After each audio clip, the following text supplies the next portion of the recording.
Well, it's Family Matters with Kevin Petersen. Jay How goes it, Staples. Kevin? It goes, my brother. It goes. How are you? Well, if I was any better, it would be illegal.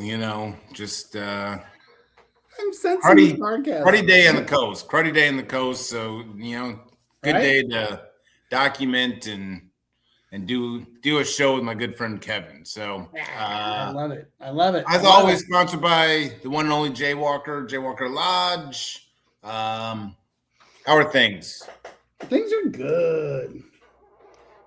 Here's my Jaywalker Lodge.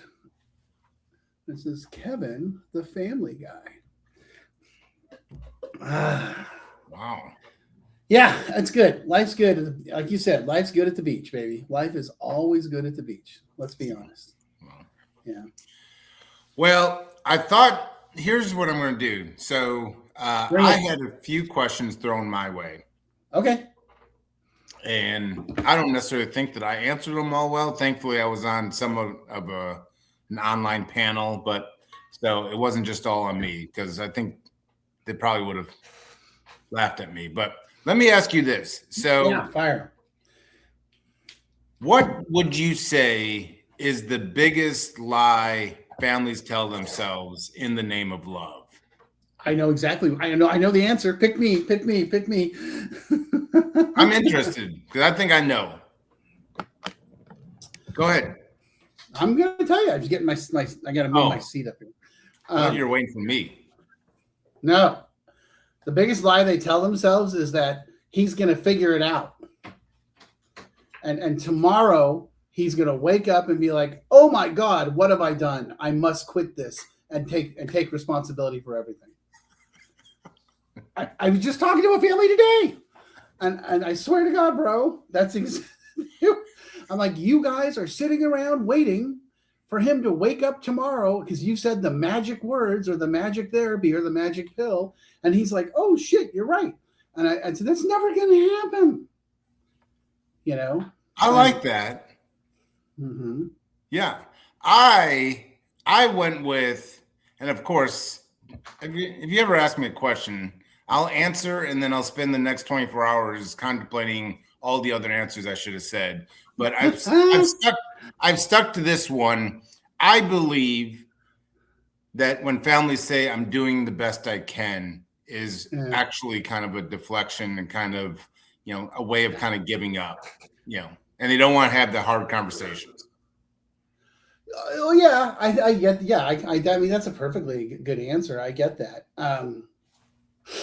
I don't know. I mean, here's the thing I would tell you. Maybe this is the therapy in me. I don't think they're lying when they say that. I think they really believe that. They may be lying to themselves, but I think that's definitely. Well, I'll tell you what. I think we can both agree with the other one. I'll give you another answer. People only get sober when they want to. Did you get sober when you wanted to, Jay? No, I still don't want to. Exactly. Hell no. I got sober when the consequences got high enough where I was like, this sucks. And then, yeah. That's to me, that's probably, you know what, I'll change my answer. Yeah. That's the big, I like that one. I still don't want to be sober because this past weekend, there was a group of women that I wanted to go approach and give my best flirty lines. But as always, I chickened out. But if I had a drink, I would have been over there. So something tells me like, man, ever since I quit drinking, I lost all my moves. But I like that. I like that. So yeah. No, I mean, I think that's that and the belief that lightning's going to strike. I mean, and what that comes from is them, the family, trying to rationalize, and reason with them and have a conversation with them and thinking that they just haven't found the right thing to say. And I'm like, no, the right thing to say is get out, and I'm happy to pay for treatment, but you can't stay here. You can't live in this house. And that's perfectly okay. That's the right thing. The it really is this, fantasy that the guy's gonna, you put your arm around them and say, "We love you, but you really need help," and they're like, "You're right, I do." Yeah. Yeah. Well, it must be the therapist, because there was another therapist that said the exact same thing, because we're doing our best. They said, like, sometimes families truly really believe that. So maybe Yeah, it's someone, all you therapists, teaming up on me. I'll just tell you, like, I don't appreciate it, but whatever. it's called unconditional positive regard. You always You think the best therapists, of the client. you therapists always have to make everything, So, Yeah, let's here's do it, another baby. one, and I mean, kudos for Jay for doing work and actually writing these down. But if Yeah, families only understood one thing about addiction, and you can throw recovery in there, you sure. know, what would you think it should be, or what if it's one thing, families only could understand one thing about addiction / family recovery, what would you want them to know? The most effective way to help your loved one is to change the family system.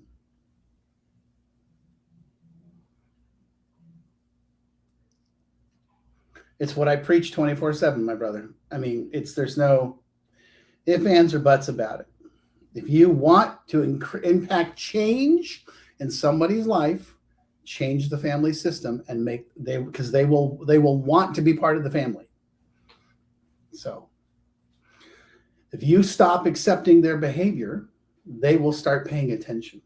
It reminds me of kind of like the step one of like families. Like, I think anyone going through recovery, the individual, if you don't understand step one, there's really no, in my opinion, no need to keep going. But I think step one is that one that you really truly need to embrace. I think families, in a sense, are powerless over their loved ones' choices, and they still think they have control over choices and decisions. And I think Yeah, if they believe that, there's really no changing. If they still think that they can control their loved ones' actions or behaviors or consequences, there's really not much hope for them, in my opinion. nope, nope, nope. You're absolutely right. And I think the other thing I would say is that I think those families come at it from a perspective of trying to help. And they don't come at it from a perspective of, get out of the way, I'm taking charge. I mean, they do, but the reason behind that is because they're like, I don't want you to die and I want to help you. The problem is that doesn't work, and I get it. I completely get it. I mean, they're scared to death. And so, they're going to try the old grip harder, Yeah. and I'm like, yeah, I did a presentation this morning and I said, one of the things you have to understand is that you cannot punish someone into good behavior. Our penal system proves that on a daily basis. You just can't. What you can do is offer them an opportunity and then hold them accountable. Yeah. And you're like, well, you can choose this or you can choose that. It is totally up to you. This comes with my support. That comes without it. It's your choice, not mine. Well, I mean, all I could think of is like, what do you think? What are some of the kind of I'll just put it on as a question instead of my statement. What do you think are some of the bad advice, kind of the online gurus or whatever? I mean, like, I think this is family recovery is in general just, the urge is always to lean in, and the best thing is to lean out. So it goes against all urges within, loved ones' bodies. But then there's so much information being out there that complicates it even more. I can think of a few. What would you think are the bad advice out there? Well, we were talking about that this morning too. I have a bug in all your offices, so I know exactly what you're talking about. So yeah, this was a presentation I did for 2 school teachers up in Idaho, that we're doing, like for parents and teachers about how to deal with, substance abuse, young kids. What was the question? Bad advice. Oh yeah, right. Anything kind of out there? Oh, there's tons. This is what I'll sum it up. They're an addict because of fill in the blank. Because you got divorced, because dad abandoned them, because mom was crazy, because we moved, because we didn't move, because. It's all hooey. They're an addict because they're genetically predisposed to being an addict, or they started doing something that's just insanely addictive that anybody can become addicted to. If I give you heroin for a month, you're going to be addicted to heroin because it becomes part of your body chemistry. So they get that bad advice from people that don't know what they're talking about when it comes to addiction. And a lot of times it's centered around trauma. Okay. And it's this narrative that if, they had so much trauma and that's why they're an addict and alcoholic, because they were self-medicating. And I will agree to a certain degree, and that where I stop agreeing with. So everybody has trauma, but not everybody turns to drugs and alcohol or substances to make themselves feel better or regulate their feelings and emotions. And those that do, there's a certain percentage that cannot control it once it starts. That is not, you can say, oh, that's because of trauma. Okay, sure. My sister grew up in the same house as me, one door over. She's not an alcoholic or drug addict. She had all the same trauma, So that's just the idea that it's a one-to-one relationship. I guess that's the answer. It's not a one-to-one correlation. Addiction and substance abuse is a standalone gig. Actually, if you open up the DSM, it's the largest part of the DSM, by the way. Really? Yeah, substance abuse is the largest part of the DSM. So I think that's the thing that we kind of have to, understand. And like Jaywalker, right? We're a dually licensed facility, dual diagnosis. And so we get these guys coming in. The parents are like, well, he's not getting enough therapy. I'm like, whoa, simmer down. He's been here 4 weeks. He needs to get sober and stay sober and lock that in. He is getting therapy. He gets therapy every day. But we can't do anything with this guy till he's sober and stable. And so that's our number one priority. Oh, okay. And then we'll go after that stuff. But so I think I finally summed it up. Fixing the trauma or the mental health issue will not fix the addiction. Well, let me ask you this. There's another question, and I'm glad you opened the door, like you read my mind. How does unresolved trauma in parents trickle down? Oh yeah. But how does it, I would say, without a word being said or without really anyone noticing it, but it's obvious. How does that trauma kind of trickle down? Okay. I'm going to give you the answer, but I want to be super clear with you. I flunked every science class I ever took. So don't ask me to explain it. I just want to be really clear. I flunked every class that I've taken. So the only science class I did well at was oceanography, and that was at junior college. And a friend of mine's dad was the teacher. Now, the guy was a PhD from Woods Hole. He was a genius, but he brought it down to a level where we were all like, oh, that makes sense. In other words, a good teacher. Yeah. So in 2017, I am in Los Angeles at a magic show, let's call it, put on by the Meadows. And they brought in all their heavy hitters, the big hitters, And it was invite only. There's like 250 of us. And Kevin McCauley and I are buddies. Every once in a while, we get to see each other. We sit next to each other, start laughing and telling jokes. And we sat down next to each other and had lunch. I said, hey, how do you answer that question? How do you answer the where does it come from question? He's like, we just used to say nature nurture. and that's perfectly true. It's perfectly true. He said, but now there's a new element that we really truly believe in. It's called epigenetics. And it's what you're talking about. It's intergenerational trauma that gets passed down. And the classic example is the grandchildren or the great-grandchildren of Holocaust victims who are coming out of the womb with PTSD, or a level of trauma that just doesn't make any sense whatsoever. And they're finding that it actually is passed in genetically.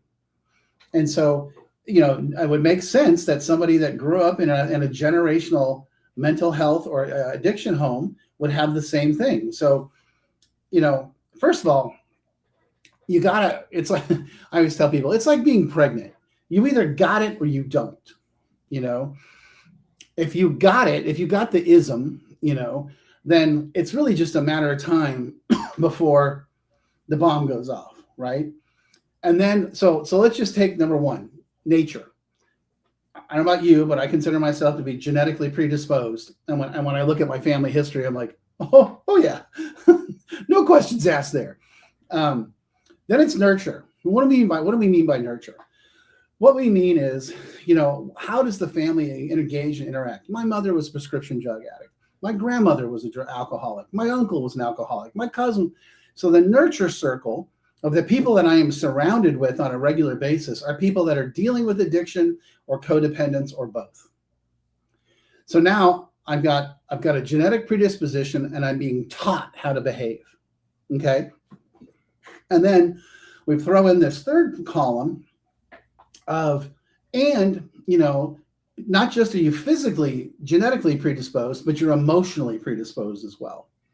So but it all starts at the nature. If you ain't got it, you ain't got it. You just don't, and then how you deal with your life and what life shows you. So that's the double down, right? And then the triple down, the trifecta is, the family generational stuff. So that's what Kevin taught me. And I was like, that makes a lot of sense. Because we were talking about Gabor Mate and the guy that did that TED talk that's the opposite of addiction isn't sobriety, it's connection. Yeah. And he said, yes, and that's not the only answer. And he said, and the other side of that too is that guy used the rat study from Harvard, but he cherry picked it. Mm-hmm. He didn't tell the whole study. There was a percentage of rats that did not respond to the positive stimulus. And I will choose my words carefully. They had sex until they died. And because they were chasing dopamine.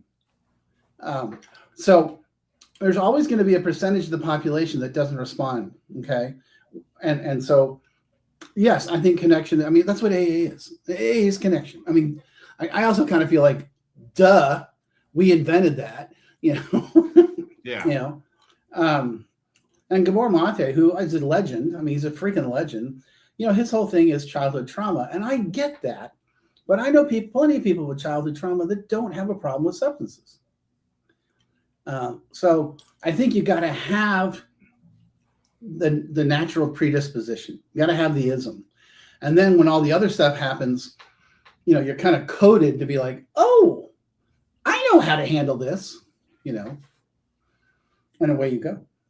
It's just reminded of like how I was grew up, or just common, like, I'll just say a man or whatever it may be. Like, sure, you're supposed to handle it by yourself. You can make changes by yourself. And I think what hearing you talk, there's so many things that are under my skin or under my, my skull that have been just ingrained in me that you really can't do it all by yourself. Like, self-development is one thing, but like, yeah, get up, not, kick the dirt off, strap up your bootstraps or whatever it is. Like, that God, like you need people, you need to continue looking at this because trauma will seep in through your nostrils when you sleep. Like you won't even know.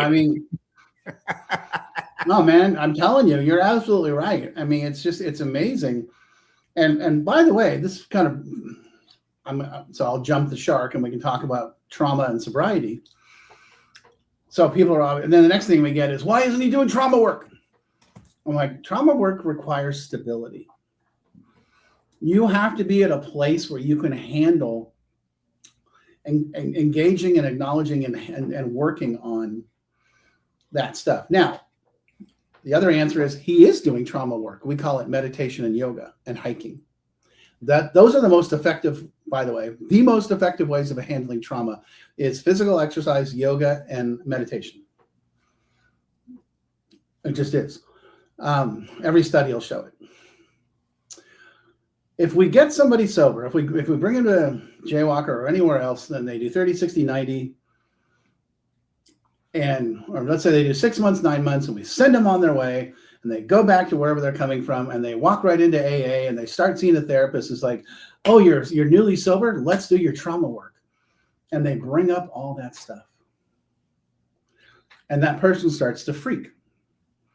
Because now they're not where they were with all their homies, with all their safe people in their community, and they're walking around kind of like a time bomb going off inside.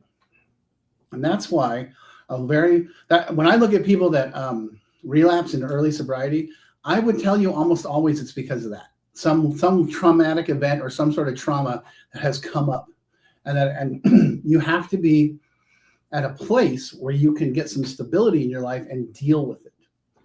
Of course, then the next question is, well, how long does that take? I'm like, everybody's different. Everybody's different. But you're going to deal with it, right? I mean, I always tell people, happy families come from happy individuals. Happy individuals work on their shit. Everybody has shit. And of course, we're going to talk about your childhood. Of course we are. What else are we going to talk about? That's where all your stuff comes from. So the shirts are coming soon. So, I know we got to do something about that. But that's the deal, man. That's the deal. That's where it comes from.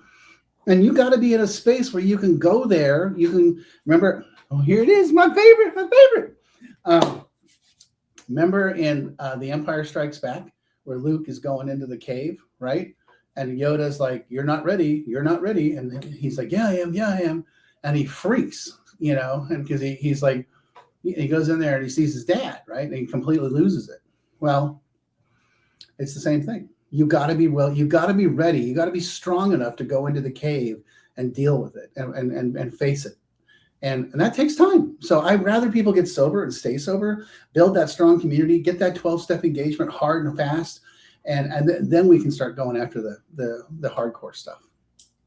Well, what you just said, I think can be mirrored to family members too. When we're talking specifically about family recovery, like going into that cave. I mean, this is why we do the show. We do it every week to the best of our ability ish.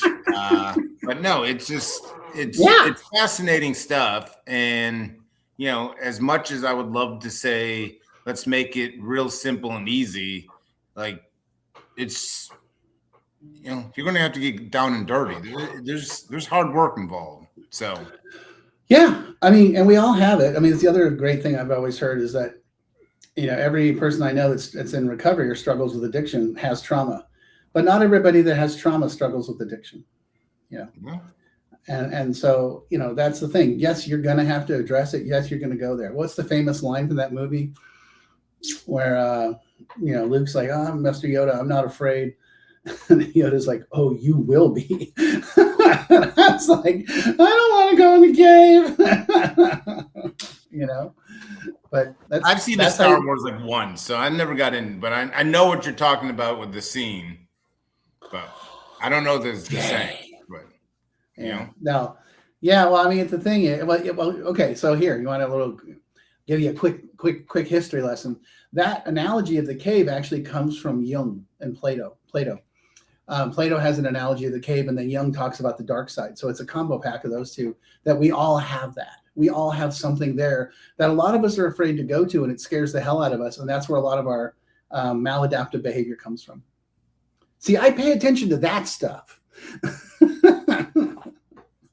Just the biology stuff. I'm like, I like staying in the sunset, like sunrise or the sun. Let's not go in the dark spot, but I mean, you couldn't be more dead on. I mean, yeah. the biggest times of growth are going into those caves or going into the, dealing, processing your shadow. Like I always say, like, shadow's always there, but might as well talk to him. So pain is the touchstone of all spiritual growth. I read that somewhere. yeah, I mean, good Lord, should be golfing. Yeah. I wish golfing would, lead to self-development or something I enjoy. But Well, it's painful. But yeah, I feel you, dog. Well, I will see you next week. We'll do this all over again. I got a few more questions we can do next week, but as always, keep the questions coming. If you're watching a replay, we do this to the best of our ability. Just write in the question and we'll get to it. So, all right, Kevin. Okay. Take the rest of the day off. You really brought it today. I'll do my best. I really wish I could.